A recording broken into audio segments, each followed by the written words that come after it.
오늘은 어떤 제목으로 공부를 할 거냐면 만대까지 변함없는 하나님의 주권적인 언약.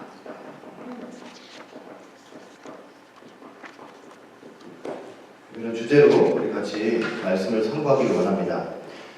두 가지 본문이 있는데 이사야 41장 4절, 그다음에 시편 105편 8절부터 10절 말씀이에요. 우리 같이 한번 읽어보겠습니다. 이사야 41장 4절 말씀 보시면, 자, 제가 읽을 테니까 들으세요. 이 일을 누가 행하였느냐? 누가 이루었느냐? 누가 태초부터 만대를 명정하였느냐? 나 여호와라. 태초에도 나요, 나중 있을 자에게도 내가 곧 그니라. 자, 하나님께서 어떤 분이라고 설명을 하고 있냐면 태초부터, 처음부터 만대를 명정하신 분, 영원한 세계를 부르신 분, 여러 세대를 부르신 분이라고 설명을 하고 있는 것이에요. 그 다음에 시편 105편 8절부터 10절 말씀 보니까 그는 그 언약 곧 천대에 명하신 말씀을 영원히 기억하셨으니 이것은 아브라함에게 하신 언약이며 이삭에게 하신 맹세며 야곱에게 세우신 율례 곧 이스라엘에게 하신 영영한 언약이라. 그러니까 하나님께서 아브라함과 이삭과 야곱에게 하신 그 언약을 뭐라고 설명을 했냐면 바로 천대에 명하신 말씀이다. 그러니까 하나님께서 한번 말씀하시고 언약하신 것은 영원토록 성취되는 거예요.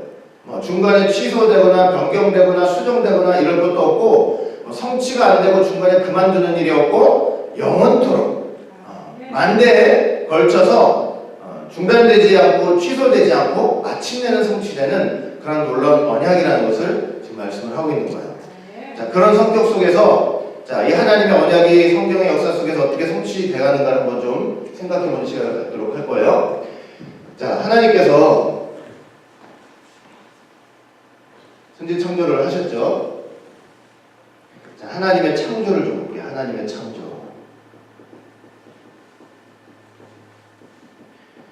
자, 하나님께서 6일 동안 천지를 창조하시고 7일째 안식하셨어요. 그리고 그 창조의 중심과 창조의 방향 목표점은 바로 누구냐면 사람이에요. 사람. 6일 동안 천지를 창조하셨는데 바로 창조의 중심과 그 목표점 혹은 방향이 되는 것은 바로 사람의 창조예요. 사람도 그냥 사람이 아니고 하나님의 형상대로, 하나님의 모양대로 창조된 바로 사람이 창조의 중심이고 목표죠. 그리고 하나님께서 이렇게 사람을 창조하시고 나서, 자, 사람과 뭘 하셨냐면은 행위 언약을 맺으셨어요. 행위 언약. 자, 사람과 행위 언약을 맺으셨죠. 자, 행위 언약을 맺으셨는데 행위 언약의 내용이라는 것은 무엇이냐면, 구체적인 내용을 말하면 선악을 알게 하는 나무의 열매는 먹지 말라. 먹으면 정령 죽으리라 이렇게 말씀을 하시면서 이제 행위 언약을 맺으신 거예요. 그리고 이 행위 언약의 내용을 통해서 볼 때 이건 어떤 성격이 있냐면 결국은 이 행위 언약의 내용에 순종하면 어떻게 되는 거예요?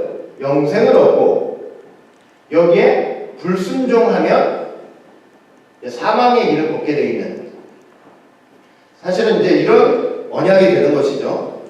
자, 그런데 아담한테는요, 하나님의 형상대로 창조된 아담한테는 이 행위 언약을 지킬 수 있는 능력이 있어요, 없어요? 있어요. 분명히 있는 거예요. 아담한테는 어떤 능력이 있냐면은 아담한테는 선을 선택할 수 있는 자유도 있어요. 하나님 말씀에 순종할 수 있는 자유도 있고, 그리고 그것을 행할 수 있는 의지도 있어요. 하나님이 능력도 다 주셨어요. 그러니까 얼마든지 아담은 이 행위 언약 속에서 하나님 말씀에 순종해가지고 영생의 길을 갈 수 분명히 있었던 거예요. 그렇죠? 자, 그런데 그럼에도 불구하고 사실은 아담이 이렇게 순종해서 영생으로 가는 이 길에 들어서지 못하고 불순종해가지고 사망의 길에 들어서게 된 거예요. 그러니까 아담은요, 다른 거 하나도 없었어요. 하나님께서 행위 언약을 맺으시면서 선악과는 먹지 마, 그리고 각종 나무의 실과는 너 다 먹어도 돼, 임의로 먹어, 이렇게 말씀을 하셨으니 아담이 뭘 하면 됐었냐면 다른 거 필요 없는 거예요. 그냥 하나님께서 먹으라고 했던 그 실과 있잖아요. 그냥 각종 나무의 실과, 그 각종 나무의 실과를 먹는 순종의 삶을 살면 되는 거예요. 그러면 그게 다름이 아니라 바로 생명나무의 과실을 따먹는 길이 되는 거예요. 사실 원리적으로 볼 때 그렇게만 했으면 되는데 아담이 그렇게 하지 못하고 그 하나님 말씀에 불순종해가지고 결국은 사망의 길을 가게 된 거죠. 아담이 사망의 길에 들어섰을 때 아담만 죄짓고 사망의 길을 간 게 아니잖아요. 아담만 죄짓고 사망의 길을 간 것이 아니고 아담이 죄짓는 순간 아담의 허리 속에 아담의 모든 인류가 다 있잖아요. 아담은 대표성이 있으니까. 그래서 아담이 죄짓고 사망의 길을 가는 순간에 사실은 아담의 모든 후손도 죄를 짓고 사망에 이르게 되는 거예요. 그래서 로마서 5장 12절 말씀 보시면 이렇게 말씀하고 있죠. 이러므로 한 사람으로 말미암아 죄가 세상에 들어오고 죄로 말미암아 사망이 왔나니 이와 같이 모든 사람이 죄를 지었으므로 사망이 모든 사람에게 이르렀다. 그러니까 아담이 행위언약을 잊는 순간에 모든 아담의 후손들도 죄를 짓는 것이고 그 죄를 짓는 것이고 또 거기에 대한 결과인 사망의 열매를 똑같이 먹게 돼버린 거예요. 인류는 다 사망 가운데 이제 놓이게 된 거예요. 자, 이런 속에서 사망의 길을 갈 수밖에 없는 이 인류죠. 하나님께서 이제 이런 상황 속에서 자, 어떤 일을 하셨냐면은 자, 하나님께서 뭘 하셨냐면은 이제 이 타락한 인류를 구원하시기 위해서 이제 하나님께서 뭘 하셨냐면 하나님이 약속을 하셨어요. 자, 어떤 약속을 하셨냐면 여러분들 잘 아시다시피 누구를 보내주시겠다? 여자의 후손을 보내주시겠다. 자, 여자의 후손을 보내주시겠다는 이제 하나님이 약속을 하셨단 말이에요. 약속. 이 약속을 하셨는데 이 여자의 후손을 통해서 창세기 3장 15절 말씀이죠. 저 여자의 후손을 이 땅에 보내셔가지고 저 남자와 여자를 미혹했던 그 뱀, 그리고 그 뱀 배후에 있는 사단의 머리를 박살내버리고 택한 백성을 구원하시겠다는 그런 약속을 여자의 후손을 통해서 하신 거예요. 자, 그래서 이제 하나님의 구속사라는 건 결국은 뭐냐면 결국은 하나님이 이 세상에 누구를 보내시는 역사냐면 여자의 후손을 보내시는 역사. 그게 바로 구속사고 모든 성경의 핵심적인 내용인 거예요. 자, 그런데 이 여자의 후손을 보내시겠다는 것은 이제 이걸 여러분들 아셔야 돼요. 사람이 타락하고 나서 이제 사람이 타락했으니 하나님께서 고민을 하시다가 그래 이제 여자의 후손을 보내가지고 인류를 구원해야 되겠다. 이게 아니고요. 여자의 후손을 보내시겠다는 하나님의 계획은 언제부터예요? 네, 이미 창세 전부터예요. 창세 전부터. 그래서 성경을 보시면 어떤 기록이 있냐면 사도행전 3장 20절 보시면 주께서 너희를 위하여 예정하신 그리스도 곧 예수를 보내시리니. 그러니까 창세전부터 예정하신 거예요. 여자의 후손을 보내시기로. 그 다음에 골로새서 1장 26절 말씀 봐도 이 비밀은 예수 그리스도를 가리켜요. 만세와 만대로부터 감추었던 것인데 이제는 그의 성도들에게 나타났고, 그러니까 만세전부터 창세전부터 그리고 각 드러난 세대 속에서 다 감추었던 그 비밀이 바로 예수님이라고 설명을 하고 있는 거죠. 그래서 여자의 후손을 보내시기로 한 것은 타락하고 나서 뭐 우여곡절 끝에 이렇게 된 것이 아니고 타락하기 전에 이미 창세 전에 하나님이 계획하신 그 계획을 사람들에게 약속으로 지금 나타내 주신 거예요. 여자의 후손을 보내시겠다. 자, 그래서 이제 이 사람은 아담을 가리키는 거죠. 아담 이후에 모든 이 구속사라는 것은 하나님의 성경의 역사라는 것은 결국은 다 누구를 이 땅에 보내시는 역사냐면 여자의 후손을 이 땅에 보내시기 위한 하나님의 구속사인 거예요. 자, 보세요. 그러니까 이제 아담 이후로 쭉 진행이 됐죠. 쭉 진행이 돼가지고 이제 노아까지 왔어요. 자, 아담 다음에 셋, 에노스, 게남, 마할랄엘, 야렛, 에녹, 무드셀라, 라멕, 그 다음에 누구요? 노아. 자, 이런 식으로 아담이 1대라면 자, 노아가 10대죠. 이렇게 쭉 진행이 왔어요. 여기서부터 이렇게 진행되는 모든 과정이 이 땅에 여자의 후손을 보내시는 과정인 거예요. 자, 이제 노아 때 딱 왔단 말이에요. 노아 때. 자, 노아 때 왔는데 자, 이 노아 때 어떤 일이 일어나냐면, 노아 때 여러분들 잘 아시다시피 노아 때 사람들이 뭐 신앙이니 믿음이니 이런 거 하나도 상관없이 그냥 어떻게 결혼을 했냐면 자기 눈에 보기 좋은 대로 결혼을 한 거죠. 자, 그렇게 결혼을 해가지고 부부라는 게 한마음 한뜻이 돼가지고 정말 하나님의 뜻을 위해서 살자고 그 결심하고 하나님의 뜻을 위해서 일했으면 얼마나 좋았겠어요. 그 부부가 같이 열심히 교회 다니면서 주님의 몸된 교회를 위해서 충성했으면 얼마나 훌륭한 부부가 됐겠냐고요. 그런데 그렇게 부부가 돼가지고 사실은 어떻게 했냐면 제멋대로 결혼을 해가지고 그렇게 해가지고 그렇게 부부 생활하면서 어떤 일이 벌어졌냐면 성경을 딱 보니까 창세기 6장 3절 보니까 뭐라고 되어 있냐면 그들이 뭐가 됐대요? 육체가 되리라. 그러니까 그렇게 결혼을 해가지고 결론이 뭐냐면 육체가 됐대요. 육체가. 즉 육체는 그냥 고깃덩어리를 가리키는 거예요. 그냥 믿음이니 신앙이니 뭐 말씀이니 교회니 이런 게 하나도 없이 그냥 육체가 된 고깃덩어리, 육체가 된 그런 삶이 되었다고 말씀을 하시는 거예요. 저런 육체가 된 사람들의 삶이라는 건 뭔지 아세요? 그냥 생각하는 것부터 시작해서 마음에 계획하는 것부터 시작해서 말하는 거, 행동하는 거 전부 다 뭐냐면 하나님 보실 때 악한 거예요. 악해요. 하나님의 뜻과 상관없이 전부 다 악한 거예요. 그래가지고 나중에 어떻게까지 되냐면 창세기 6장 5절 말씀 보니까 사람의 죄악이 세상에 관영하게 되었다. 하나님의 뜻을 위해서 하나님께서 남녀간의 부부라는 제도를 세우셨는데 저렇게 뜻을 거스리고 세상을 탐욕하게 사니까 순식간에 세상이 죄악에 가득 이렇게 차게 돼버리는 거죠. 그러니까 하나님이 참다 못해서 어떻게 했냐면 이제 이 죄악된 세상을 다 어떻게 하겠다, 다 쓸어버리겠다 막 이렇게 말씀을 하셨단 말이에요. 그 와중에 노아는 어떻게 됐어요? 은혜를 입었더라. 그러니까 여러분 다른 거 하나 없어요. 우리가 저렇게 죄악된 세상을 살면서 이 죄악된 세상 속에서 이기고 승리하는 비결은 뭐밖에 없다고요? 노아처럼 은혜를 입는 것밖에 없어요. 은혜밖에는 우리한테는 이 죄악된 세상에서 건진받을 방법이 하나도 없는 거예요. 하나님께서요, 이 세상의 저 악의 구렁텅이를 보실 때마다 구역질 정도로 막 싫으시고 썩은 악취가 내고 보기도 싫으신데 그냥 노아만 딱 보면 그 순간에 그렇게 기뻐하시는 거예요. 얼마나 말씀을 사모하고 은혜를 사모하고 그 말씀대로 살려고 애를 쓰고 하나님과 동행을 하는지 그냥 노아만 보시면 그냥 악취가 나서 썩은 세상 보면서 막 괴로우시다가도 노아만 보시면 그렇게 기쁘신 거예요. 그러니까 우리를 보시면서도 하나님의 그런 기쁨이 있어야 돼요. 은혜 받은 우리를 보시면서도 죄악 세상 보시면서 하나님께서 슬퍼하시다가도 우리 보시면 그냥 기뻐가지고 즐거워가지고 어쩔 줄 몰라 하시는 그런 하나님의 기쁨이 우리 삶 속에도 있어야 돼요. 그래가지고 어떤 일이 벌어졌어요? 그렇게 은혜 입은 노아한테 하나님께서 이 죄악 세상 속에서 살 수 있는 방법을 가르쳐 주신 거 아니에요? 자, 창세기 6장 14절 말씀 보니까 뭐라고 돼 있어요?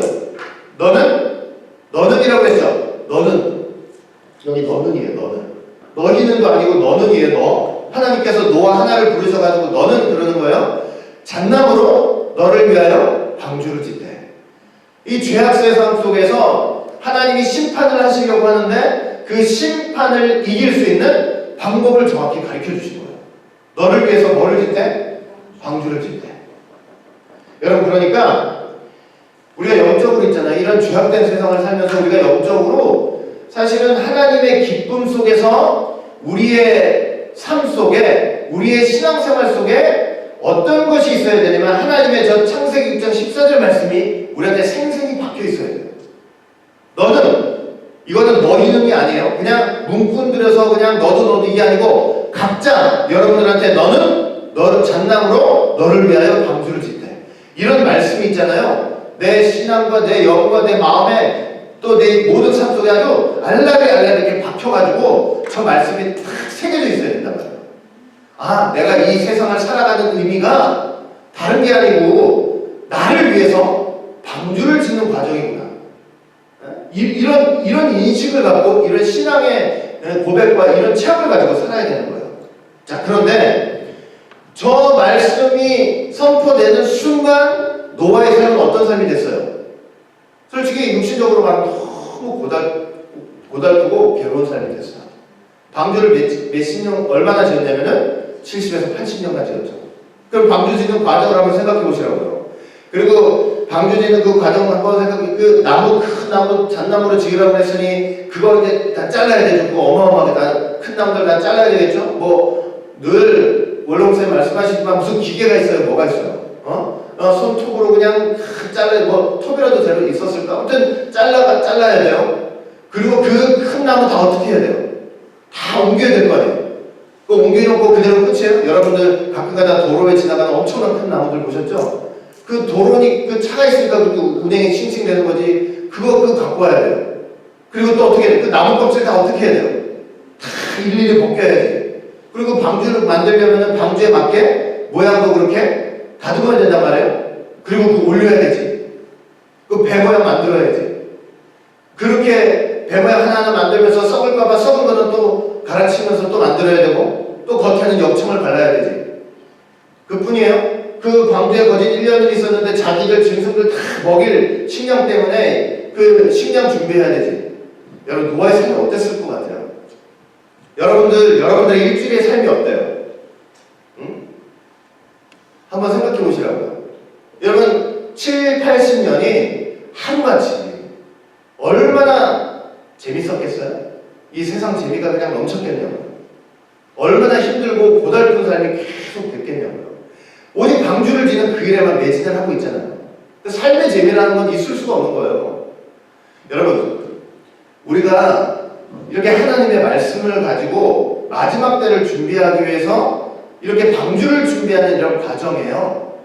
이게 우리가 이렇게 준비하는 과정 속에 뭘 생각해야 되냐면, 노아가 어떤 수고를 가지고 방주를 준비했는지를 우리가 좀 돌이켜봐야 돼요. 여러분, 그런 노아가 했던 그 수고를 가지고, 이 말씀을 가지고 영적 싸움을 하면서 믿음의 방주를 사실은 준비를 해야 되는 거예요. 그러니까 여러분, 세상 재미가 있을 수가 없어요. 뭐 그렇다고 여러분 그 방주 짓는 게 그냥 즐겁고 흥겹겠냐고요. 막 흥겨워서 막 재밌어가지고 그렇게 했겠냐고요. 얼마나 힘들고 고달프고 뭐가 재미가 있어요. 남들은 다 좋다고 놀러가고 어제고 다 하는데 얼마나 지루하고 힘들고 괴롭겠냐고요. 그럼에도 불구하고 방주 짓는 걸 멈추지 않았단 말이에요. 여러분, 신앙생활 있잖아요. 물론 하나님이 주신 영적 기쁨 안에서 해야 되는 거지만 마냥 즐겁고 재밌는 게 아니에요. 어렵고 힘들고 재미 하나도 없고 반복되고 지루하고 왜 그렇지가 않겠냐고요. 노아가 방주를 짓는 과정을 한번 생각해 보세요. 그것도 1, 2년이에요. 1, 2년 그러다 말면은 되지 7, 80년이에요. 7, 80년. 모세가 우리 수명을 뭐라고 얘기했어요? 7, 80이라고 그랬잖아요. 그러니까 그러면서 방주를 사실은 준비한 거예요. 우리 신앙생활이 좀 지루하고 힘들고 괴롭더라도 결국은 이 마지막 때를 준비하면서 믿음의 방주를 준비한다는 건요, 그 세상 재미 갖고 하는 것이 아니고 하나님의 뜻을 이루기 위해서 하는 거예요, 결국. 응? 이 우리가 짧은 인생의 기간으로 우리의 영혼의 삶이 결정된다고 생각해 보면요, 이게 사실 두렵게 해야 되는 거예요, 두렵게. 어렵고 힘들고 재미 하나도 없지만 그러면서 이렇게 해야 되는 거예요, 사실. 예수 믿고 구원받는다고 하니까 사람들은 어떻게 생각하냐면 내 맘대로 살아도 된다고 생각한다고. 내 맘대로. 노아가 하나님의 백성으로 방주 지으라는 명령 받았지만 그 순간부터 내 맘대로 살지 않았다니까요. 하나님이 시키는 대로 살았지.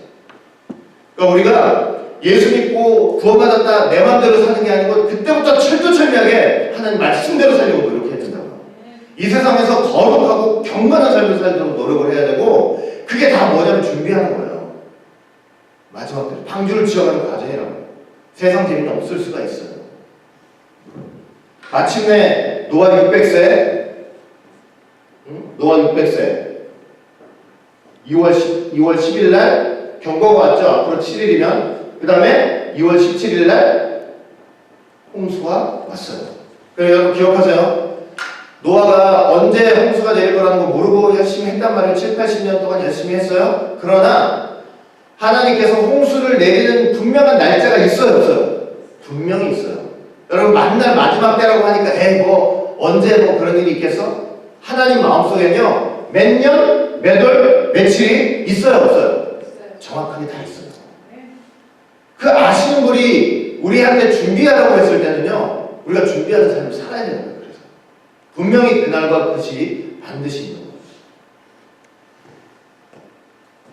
그러니까 지루하고 힘들더라도 믿음으로 그 노아 생각하면서 열심히 하자고요. 응? 열심히. 자, 그러니까 이런 방주 과정을 통해서 결국 세상을 하나님께 쓸어버리셨죠. 그러나 쓸어버리시면서 노아만큼은 어떻게 하셨냐면 보존을 하셨어요. 왜? 여자의 후손을 보내시겠다는 하나님의 약속을 이루시기 위해서. 이런 세상의 유혹과 환란 속에서 다 멸을 해야 되겠다 할 정도로 악해진 세상이지만 그런 속에서도 하나님이 그루터기를 남기신 거예요. 남기셔가지고 하나님의 역사를 이루시는 거예요. 만대까지 변함없는 하나님의 언약을 이루시기 위해서. 자, 그리고 노아 이후로 셈, 아르박사, 셀라, 에벨, 벨렉, 루, 수룩, 나홀, 데라, 그 다음 뭐예요? 아브라함. 이제 아브라함까지 왔어요. 이제 이 20대죠. 이제 아직 아브라함까지 20대 온 거예요. 자, 아브라함을 보면은, 우리가 마태복음을 보면은 아브라함은 어떤 존재냐면 예수님 족보의 시작이죠. 첫 관문이에요. 문이에요. 예수님 족보의 시작이죠. 예수님 족보의 시작. 자, 그렇다고 볼 때 이 1대 아담서부터 2대 아브라함까지 이 모든 과정은 우리가 어떻게 한마디로 요약과 정리를 할 수 있냐면 누구를 찾기 위한 과정이에요. 아브라함을 찾기 위한 과정이었어요. 하나님께서 여자의 후손을 보내신다고 했는데 아브라함을 통해서 구체적으로 여자의 후손이 누구냐는 걸 보여주시는데 아브라함의 후손이라는 거예요. 그런데 결국은 이 아담부터 아브라함까지 역사는 결국 그런 측면에서 볼 때 아브라함 한 사람을 찾아나가시는 과정이 있어요. 이 땅에 아브라함의 후손으로 오신 여자의 후손을 보내시기 위해서. 자, 그러면 이런 모든 과정을 통해서 이제 아브라함을 찾으셨어요. 부르세요. 자, 부르셨는데 어떻게 부르셨냐면 원래 아브라함이 어떤 집안에서 태어났냐면 물론 데라가 노아서부터 이어지는 이 가족이 경건한 가족이긴 했지만 벨렉 이후로부터는 이제 그 세상에 물들어가지고 타락을 했잖아요. 그런 속에서 데라가 뭘 하고 있었냐면 우상숭배하고 있었잖아요. 우상숭배. 그냥 그야말로 귀신 도깨비를 섬기던 가정이에요. 자, 여호수아 24장 2절 말씀 보시니까 여호수아가 모든 백성에게 이르되 이스라엘 하나님 여호와의 말씀에 옛적에 너희 조상들 곧 아브라함의 아비 나홀의 아비 데라가 강 저편에 거하여 다른 신을 섬겼다 그랬단 말이에요. 그러니까 이렇게 다른 신을 섬기고 우상을 섬기던 가정, 귀신 도깨비를 섬기던 가정에서 하나님이 아브라함을 부르시는 거예요. 여러분 우리도 만약에 하나님이 우리를 부르시지 않았다면 여전히 우리도 뭐하고 있었겠어요? 여전히 세상 신을 섬기고 있었을 거예요. 그냥 물질, 정욕, 탐욕에 따라 살고 있는 그런 사람들이었을 거예요. 육신의 정욕을 따라서 죄를 지으면서 그냥 삶의 재미만 추구하면서 교회는 나몰라라고 하나님의 뜻도 저 멀리 집어 던지고 그냥 그러면서 살았을 거란 말이에요. 그런데 하나님께서요 아브라함을 통해서 여자의 후손을 보내셔야 되겠기에 이 귀신 도깨비 섬기는 과정 속에서 하나님이 아브라함을 어떻게 하신 거예요? 부르심을 통해서 끄집어내시는 거예요. 그러니까 저와 여러분도 결국은 다 어떻게 된 사람들이냐면 이 세상에서 하나님이 자신의 뜻을 이루기 위해서 아브라함같이 세상 신을 섬기고 있는 이런 우리를 하나님이 부르심으로 우리를 다 끄집어내신 거예요. 이게 얼마나 귀한 거예요. 하나님의 부르심이 저와 여러분 삶 속에 있었다는 거. 이것처럼 귀한 게 어딨냐고요. 이 하나님의 부르심이 있었기 때문에 아브라함이 이렇게 세상 그 귀신 도깨비 섬기다가 이 예수님의 족보에 딱 올라와 있는 거 보시라고요. 하나님의 부르심이 있기 때문에 여러분들이나 저나 하늘 생명책 족보에 기록된다는 거 꼭 기억하시길 바라겠습니다. 아시겠죠? 그러니 이제는 삶의 재미보다는 하나님의 뜻을 위해서 살아야죠.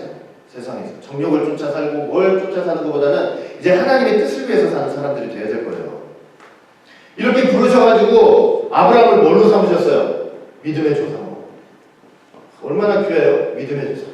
믿음의 조상으로 삼으시고 그렇게 믿음의 조상으로 삼았을 뿐만 아니라 이름도 개명해 주셨던 원래는 뭐예요? 아브람이죠. 근데 이걸 뭘로 바꿔주셨어요? 아브라함. 그래서 아브라함은 존귀한 아버지, 고귀한 아버지, 그러나 한 가정의 아버지죠. 그러나 아브라함은 뭐예요? 열국의 아버지, 많은 사람들의 고귀한 아버지. 그러니까 이 아브라함을 통해서 하나님의 수많은 백성들이 앞으로 나오게 될 것을 지금 보여주고 있는 거예요. 그래서 우리도 예수 믿는 우리도 사실은 다 누구의 아들들이에요? 전부 다 아브라함의 아들들이에요. 갈라디아서 3장 7절 보세요. 갈라디아서 3장 7절 보시니까 그런즉 믿음으로 말미암는 자들은 아브라함의 아들인 줄 알라. 그럼 우리가 예수 믿어가지고 다 하나님의 사람들이 됐는데 우리도 다 뭐냐면 이 예수 믿는 자들, 자 예수 믿는 자들이 다 누구냐면 아브라함의 아들이라고 하는 거예요. 아브라함의 아들. 자, 우리 하나님의 아들 아니에요? 맞죠? 하나님의 아들이지만 왜 예수 믿는 자를 다 아브라함의 아들이라고 설명을 하냐면 아브라함의 아들이라는 의미는 뭐냐면 언약의 자손이라는 뜻이에요. 다 언약 가운데 하나님의 언약 가운데 있는 자손들이라는 뜻이고 제가 누누이 말씀드렸지만 이 언약의 자손이 결국 누가 되는 거냐면 천국 백성이 되는 거예요. 하나님의 언약 없이 천국 백성이 될 수 있어요? 없어요? 없어요. 그래서 여러분들 예수 믿는다고 할 때 하나님이 딱 뭐로부터 어떻게 먼저 딱 인정해 주시냐면 너 아브라함의 아들이야 딱 인정을 해 주시는 거예요. 왜? 다 언약 백성이라고. 넌 내 언약 가운데 있는 백성이야. 그리고 언약 가운데 있는 그 백성을 바로 내 나라 하나님 나라 천국의 백성으로 이끌어 줄 거야. 이렇게 선언을 하고 계시는 거랑 똑같은 거예요. 우리는 다 이런 속에서 다 언약 백성이 다 되는 거예요. 자, 이런 속에서 이제 중요한 세 사람이 나오는 거예요. 아브라함부터 시작해가지고 이제 누가 나왔어요? 이삭이 나왔죠. 이삭이 나왔어요. 자, 이삭인데 이삭은 뭐 다른 거 있어요. 이삭은요 결국은 뭐냐면 하나님의 언약의 자식이에요. 언약의 자식. 자, 이삭은 분명히 하나님의 언약의 자손이에요. 아브라함한테는 원래 누구도 있어요? 이스마엘도 있잖아요. 자, 이스마엘도 있지만 자, 족보에는 이스마엘이 올라간 것이 아니고 이삭이 올라갔단 말이에요. 이렇게 된 이유는 단 한 가지밖에 없죠. 이삭은 언약의 자손이고 이스마엘은 언약과 상관없이 그냥 육신적으로 낳은 자식이기 때문에 그래요. 그래서 이렇게 육신적으로 낳은 자식은요 언약과 상관없이 낳은 자식은 예수님 오시는 길에 들어설 수가 없는 거예요. 하나님의 말씀대로 낳은 자식, 인간의 행군대로 낳은 자식, 이거는요 절대로 조건에 기록되지 않아요. 언약대로 낳은 자식이 이삭이 바로 하나님 언약에 기록이 된 거예요. 족보에 기록이 된 거예요. 자, 그래서 로마서 9장 8절부터 9절 말씀 보시면 저렇게 돼 있어요. 자, 로마서 9장 8절부터 9절. 육신의 자녀가 하나님의 자녀가 아니라. 자, 이스마엘은 육신의 자녀죠. 육신의 자녀가 하나님의 자녀가 아니라 약속의 자녀, 즉 이삭, 약속의 자녀가 시로 여기심을 받는데요. 하나님의 시로 여기심을 받는 거예요. 그런데 이 약속의 자녀한테는 뭐가 있냐면 약속의 말씀이 있다고 그랬어요. 약속의 말씀은 이것이라. 명년 이때에 내가 이르리니 사라에게 아들이 있으리라. 그러니까 이 이삭에 대해서는 벌써 하나님께서 사라한테 아들이 있을 거야, 그 아들이 있을 거야 라고 벌써 예정하신 거 아니에요. 예정하신 거. 하나님의 예정 속에, 하나님이 미리 아심 속에 있었던 사람 아니에요? 그 이삭이 바로 언약의 자손이고 그 언약의 자손이 이렇게 족보에 기록되는 그 귀한 영광 속에 있는 거예요. 자, 그 다음에 이삭 다음에 누구예요? 야곱이에요. 야곱. 자, 사실은 야곱 말고도 또 누가 있어요? 에서가 있죠. 에서. 자, 여기는 이거는 진짜 이스마엘은 언약과 상관없이 나간 자식이죠. 그런데 에서는 사실은 똑같이 이삭의 부인인 리브가 본초의 자식이란 말이에요. 에서도 사실은. 자, 그런데 원래대로 하면 당연히 누가 기록돼야 돼요? 예수님 오시는 길 속에 누가 기록돼야 돼요?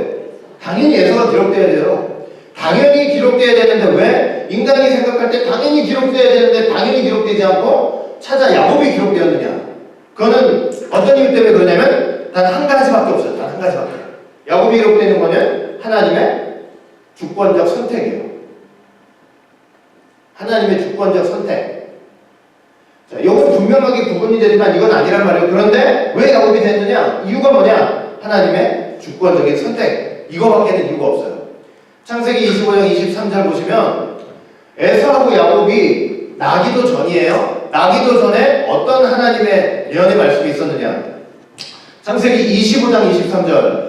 여호와께서 그에게 이르시되 두 국민이 내 태중에 있구나. 두 민족이 내 복중에서부터 나뉘리라. 이 족속이 저 족속보다 강하겠고 큰 자는 어린 자를 섬기리라.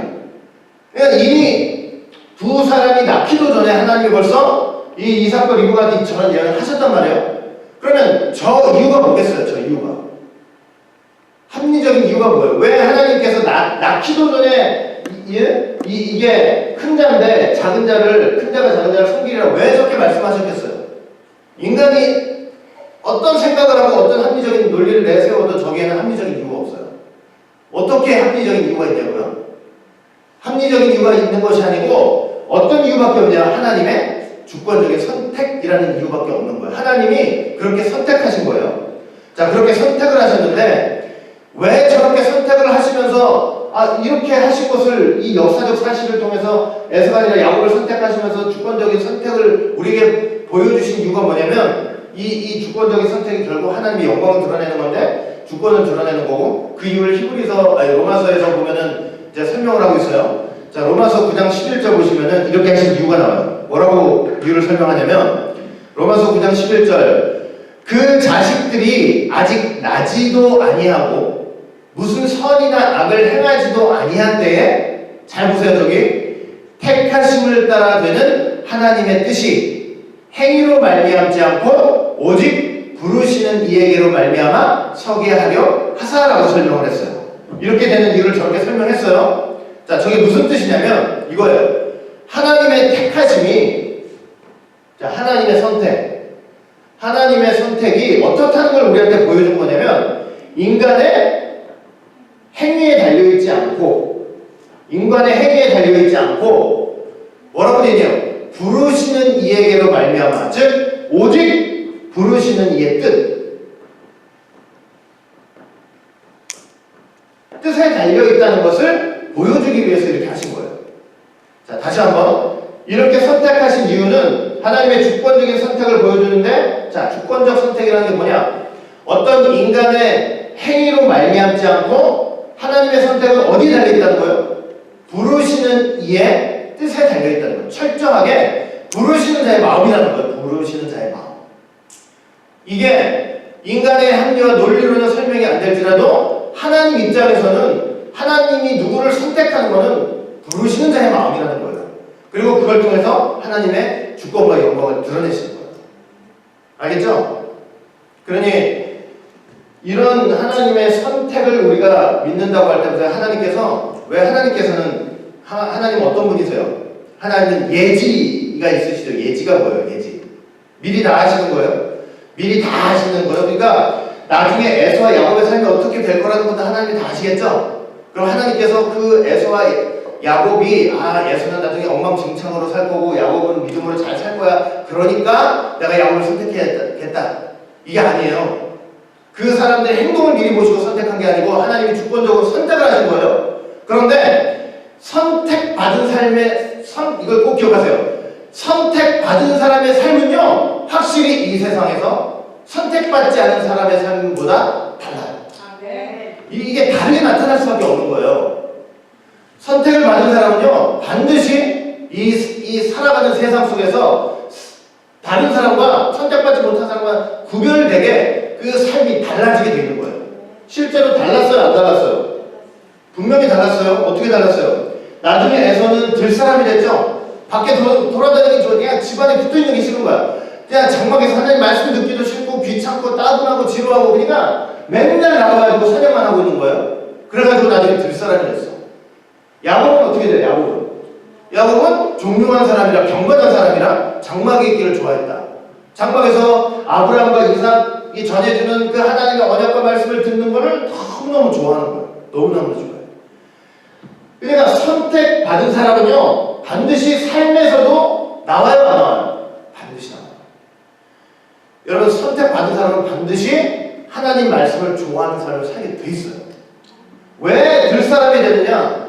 나중에 이제 때가 돼가지고 만약에 하나님이 선택하시는 사람이라면 어느 때라도 부르시겠지만 결국 그 삶 속에서 들 사람이 만약에 그 사람의 삶이 결론이 들 사람이다 그러면 뭐냐면 선택받지 못했기 때문이에요. 선택받았다고 할 때는요 종용한 삶이 있어요. 장막을 좋아하는 삶이 반드시 있는 거예요. 그리고 생각해보세요. 나중에 이 에서 보세요. 장자권 낙이 무섭게 여겼죠. 하나님의 언약이 장자를 통해서 이렇게 장자를 통해서 가는데 장자권 저기 귀하게 여기지 않고 어떻게 버렸어요? 뭐에 팔아먹어 버렸어요? 떡과 팥죽으로. 이거 팔아가지고 그냥 자기 배고픈 거 채운 거예요. 그 순간. 나 배고프다고 장자권을 팔아버립니다. 여러분 배고프다고 장자권을 팔아버렸습니다. 어떤 상황 속에서. 이렇게 해서 아브라함, 이삭, 야곱으로 이 여자의 오시는 쭉 길이 이제 계속 이 만대부터 변함없는 하나님의 주권 언약이 성취되는 길이 이어진 거예요. 자, 그런데 이 3대 있죠. 아브라함과 이삭과 이 야곱의 3대. 이 3대가 이 믿음의 3대죠. 자, 믿음의 3대인데, 자, 이 3대를 통해서 결국 하나님의 백성들이 풍성하게 나온 거 아니에요? 근데 이 믿음의 3대, 이 믿음의 이 3대의 믿음과 삶, 사실은 이게 어디에 있었어야 돼요? 어디에 있었어야 되냐면 아담한테 있었어야 돼요. 아담을 통해서 하나님의 백성들이 무수하게 나왔어야 되듯이 사실은 아브라함, 이삭, 야곱을 통해 이제 하나님의 백성들이 무수하게 나왔죠. 그러니까 3대가 가지고 있는 믿음과 순종과 경건의 삶의 비밀이 사실은 어디에 다 있었어야 되냐면 아담한테 다 있었어야 되는 거예요. 그러니까 아담 속에 이런 믿음의 비밀이 없었기 때문에 결국은 타락을 한 거예요. 하나님께서 저 아담이 실패했잖아요. 그런데 하나님이 예수 오시는 길에서 아브라함, 이삭, 야곱을 통해서 다시 한번 하나님께서 이 하나님의 백성을 풍성하게 할 길을 펴놓으신 거예요. 그러니까 우리는 무조건 어느 반열에 서 있어야 되냐면 아브라함, 이삭, 야곱 이 3대 반열에 서 있어야 돼요. 여러분들 열심히 하나님 말씀 배우죠. 아브라함에 대해서 배우죠. 이삭에 대해서 배우죠. 야곱에 대해서 배우죠. 실 수도 있어요. 그러나 이들이 걸어갔던 이 믿음의 길이 내 삶 속에 고스란히 녹아 들어있어야 돼요. 그게 이 3대 믿음의 반열에 서 있는다는 의미인 거예요. 아시겠어요? 그래서 우리가 이 3대가 가지고 있는 그 믿음의 비밀이 내 속에 다 들어가 있어야 돼요. 그래야 내가 하나님의 백성이 되는 거예요. 참된 하나님의 백성.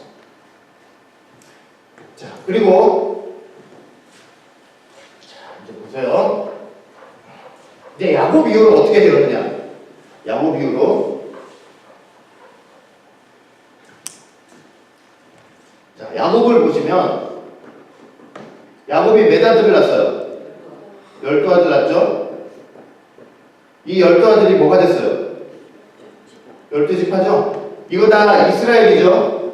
이스라엘 나라라고 그러죠? 이거 하나님의 백성이죠? 자, 제가 저번에 한번 설명드린 적이 있었죠? 원롱쌤도 한번 설명하신 적이 있어요? 원롱쌤이 설명을 했기 때문에 제가 한번 설명드린 적이 있어요. 자, 우리는 흔히 어떻게 생각하냐면 저 이스라엘 12지파 전체가 다 이스라엘이고 하나님의 백성이고 하나님의 나라다 생각하지만 영적으로 보면 사실 그렇지가 않아요. 여기서 이 12지파 중에 사실은 예수님이 오신 지파는 딱 한 지파예요. 한 지파. 그 한 지파가 어떤 지파예요? 유다 지파. 그래요, 안 그래요? 유다 지파죠? 여기 나머지 11지파 있죠? 11지파는 영적으로 보면요, 이거 이방인이랑 똑같아요. 자, 우리가 전체적으로는 하나님의 나라다, 이스라엘 백성이다 이렇게 얘기하지만 근본적으로는 예수님이 유다 지파를 통해서 오신 거 아니에요? 그러니까 나머지 지파는요, 이 유다 지파 바라보고 있어야 된다니까요? 바라보고 있어야 되는 이방인들이랑 똑같아요. 이방인은 한 가지인 거예요. 그런데 하나님이 왜 그러면 다 이스라엘이냐? 왜 그랬느냐? 하나님께서 그래도 이렇게 12지파를 데리고 일을 하셔야만 예수 오시는 이 길 끊이지 않고 원만하게 사단의 공격을 막아내면서 이렇게 할 수 있기 때문에 이 12지파를 다 그래 내 백성이야 이스라엘이 하나님 나라야 이러시면서 이걸 다 끌고 오신 거예요. 이해하세요? 그러나 근본적으로 영적으로 말하면 누가 진짜 참 이스라엘이에요? 유다지파만. 왜? 여기서 예수님이 오셨기 때문에 오셨기 때문에. 자, 그런데 이게 구약의 역사라면 실제로 한번 보세요. 실제로 예수님이 오셨을 때 한번 보세요. 예수님이 오셨을 때 11지파가 사실은 남아있어요? 안 남아있어요? 11지파는 이미 멸망해가지고 남아있지도 않아요. 뭐 흔적이 별로 없단 말이에요. 명목은 있을지 모르지만 흔적은 없을 정도 남아지고 결국은 우리가 이스라엘 하지만 그냥 유다지파잖아요. 유대인, 유다지파 아니에요? 자, 그런데 이렇게 예수님 오시기까지는 유다지파가 이 하나님의 백성 노릇하고 나머지는 이방인과 한 가지였지만 그런데 이 유다지파에서 누가 오셨어요? 예수님이 딱 오셨죠? 이 다윗의 자손으로 또 예수님이 오신 거 아니에요? 자, 오셨는데 이렇게 예수님이 오시는 순간 이 또 유다 지파는 뭐가 되냐면 그 순간 예수님만이 참 하나님의 자손이 되고 참 하나님의 아들이 되고 이 유다 지파는 또 뭐가 되냐면 이방인인 거예요. 이방인이 또 한 가지가 되는 거예요. 제발 이해돼요? 예수님이 오시는 예수님이 오시는 길 속에서는 하나님 나라 역할을 했어요. 하나님의 뜻을 이룰 지파 역할을 했단 말이에요. 그러나 예수님이 오시는 순간 이 유다 지파도 어떻게 되버려요? 그 순간 예수님에 대해서 이방인이 되어버리는 거예요. 그러니까 이 유다 지파도 어떻게 하고만 거예요? 예수님을 영접해야만 하나님 백성이 되는 거예요. 정말 이해가 되세요? 안 되세요? 그래서 사실 보세요. 다윗한테 왕권이 주어졌잖아요. 이 유다 지파에 왕권이 있어요. 자, 유다 지파에는 왕권이 약속되어 있어요. 창세기 49장 10절 보면은 자, 이렇게 되어 있어요. 홀이 유다를 떠나지 아니하며 치리자의 지팡이가 그 발 사이에서 떠나지 아니하시기를 실로가 오시기까지 미치리니 그에게 모든 백성이 복종하리로다. 저게 지금 누구를 향한 예언이냐면 유다 지파. 그런데 치리자의 지팡이, 이거 다 통치권을 상징하는 지팡이에요. 누가 오시기까지 왕노릇 한대요. 실로가 오시기까지. 실로는 평안을 주는 자, 평강을 주는 자, 예수님을 가리켜요. 그러니까 저 유다 지파를 통한 어떤 약속이냐면 왕권이 있겠다는 거예요. 그리고 저 왕권이 처음으로 실현된 곳이 바로 어디냐면 다윗이에요. 다윗이 유다 지파 속에서 첫 번째 왕이 됐으니까.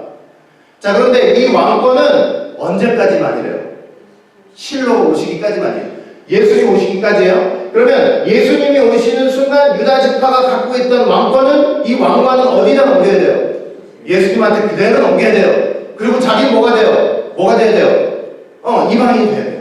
그리고 예수 믿어가지고 그 예수를 믿어서 하나님 백성으로 들어가야 되는 거예요. 이해되시죠? 자, 그래서 여러분 결국은 참 하나님의 아들, 참 하나님의 자손 는 오직 한 분밖에 없죠. 예수님이고 우리가 예수님에 대해서 우리는 다 뭐냐면 이방인이에요. 그러니까 그 예수님이 오시는 순간 우리가 다 이방인이라면 이제 이 이방인들이 하나님의 백성이 되려면 어떻게 해야 되겠냐고요? 예수님 믿어야지. 예수 믿고 영접해야만 하나님 백성이 되는 거예요. 우리가 여기서 한 가지 알 게 있어요. 교회 생활 하잖아요. 여러분 교회 생활 다 하고 있죠? 교회 생활 하는데 여러분들이 어떤 자리에 가 있으면 안 되냐면 이런 자리에 가 있지 마세요. 교회 안에 있으니까 다 하나님 나라야. 얘기는 다 하나님 나라다 얘기해주죠? 그게 실은 그게 아니에요. 교회 안에 12명이 있어요. 그런데 하나님이 생각하는 건 1명이야. 그럼 나머지 11명은 뭐예요? 그냥 이방인이에요. 근데 여러분은 어떤 자리에 가 있으면 안 되냐면 이 11명 자리가 가시면 안 된다고. 그냥 자리를 차지하고 있다는 것만으로 하나님 백성이 되는 게 아니에요. 에? 여러분들이 이렇게 이방인이 되지 않으려면 이 교회 생활하면서 뭘 해야 되냐면 예수님을 진짜로 믿고 영접해야 돼요. 이 하나님의 나라를 상징하는 교회 속에서 예수님만이 하나님의 자손이에요. 그러니까 우리가 그 예수님을 진짜로 믿고 영접해야만 우리가 이방인이 되지 않고 이 교회 속에서도 참 하나님 나라 백성으로서 신앙생활을 할 수 있는 거예요. 그런데 왜 이렇게 해서 이 역사가 보여주듯이 실제로 있잖아요. 실제로 교회 공동체 생활 속에서도 온전하게 예수님 붙잡아가지고 하나님 백성 되지 않은 사람들이 많은 거예요. 그런데 하나님이 하나님의 큰 뜻을 이루어 나가기 위해서 그런 사람들을 다 붙잡고 일을 하시네. 근데 여러분 이렇게 되면 되겠냐고요. 나중에 일하다가 보면 나 11명 다 어떻게 됐어요? 예수님 오실 때 다 없어져 버렸잖아. 다. 여러분 열심히 하나님 나라라고 12시간 다 일하고 때 예수님 재림하실 때 그 열심히 했던 사람 다 없어질 수 있어요. 예수님 붙잡고 있지 않은 사람은. 여러분들이 저와 여러분들이 신앙생활 하면서 전심을 다해서 예수님 믿어요. 그 전심을 다해서 예수 믿는다는 건 뭐겠어요? 결국 하나님 말씀. 하나님 말씀을 붙잡고 그 말씀을 사모하고 그 은혜를 사모하고 말씀을 듣고 그거를 지키도록 이 땅에서 내가 그 말씀 지키고 순종하도록 애를 쓰고 행위 언약 안에서 타락한 사람들은 그게 안 되지만 예수 은혜 언약 안에서 정말 성령의 새 의지를 받은 사람들은 그게 가능하도록 도와주신단 말이에요. 그러니까 열심히 하나님 말씀 듣고 그냥 말씀대로 살려고 애를 써야 돼요. 진짜. 예수 믿고 내 마음대로 이게 아니고 오히려 더 하나님 말씀 앞에 내가 스스로 배워서 감사함으로 그 말씀에 순종하기를 했어야 된다고. 그래서 실제적으로 저와 여러분들의 삶이 어떻게 돼야 되냐면 진짜 경건하게 돼야 돼요. 거룩하게 돼야 되고 경건하게 돼야 되는 거예요. 그런 거룩과 경건의 열매들이 내 삶 속에서 나타나야 된다고. 말과 삶 속에서. 아시겠어요? 그래야만 이런 떨거지들이 안 되는 거예요. 에? 심지어 유다제파도 보세요. 예수님 오는 순간 이방인이 되잖아요. 예수 안 믿으면 이게 지옥 가는 거예요. 아무리 예수님을 내 지파라고 할지라도 내 삶 속에 진짜 예수님이 내 안에 모셔져 있어요? 정말로 예수님 바라보면서 살아요? 그럼 말이 달라져야 되고 삶이 달라져야 돼요. 진짜 어려운 분 만났을 때 기도하게 되고 하나님 의지하게 되고 십자가 바라보게 되는 거예요. 그런 삶의 열매들이 나타나야 돼요. 그래야만 진짜 이방인이하고 참 하나님의 백성들이 되는 거예요. 여러분 그렇게 돼가지고 진짜 만대까지 변함없는 하나님의 주권적 언약의 열매들이 다 되시기를 주의 이름으로 축원하겠습니다. 다 같이 기도합니다.